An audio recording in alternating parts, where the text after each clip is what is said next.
Hi! ఇంట్లో ఏవీ లేనప్పుడు ఏదైనా తినాలి అనిపిస్తుంది. అప్పుడే కదా! మీరైతే ఏం చేసుకుంటారు?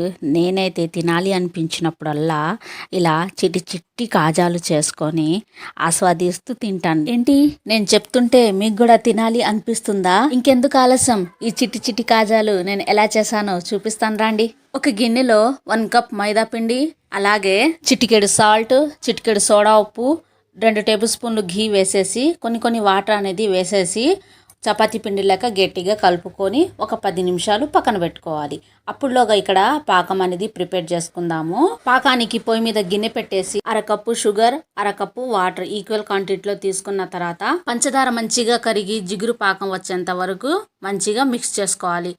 దించేటప్పుడు కొంచెం ఇలాచి, అలాగే నిమ్మరసం వేసేసి పక్కన పెట్టుకోవాలి. ఇప్పుడు ఇక్కడ కాజా పిండి కలిపి 10 నిమిషాలు పక్కన పెట్టుకున్నాం కదా, పిండి మీద పొడి పిండి చల్లి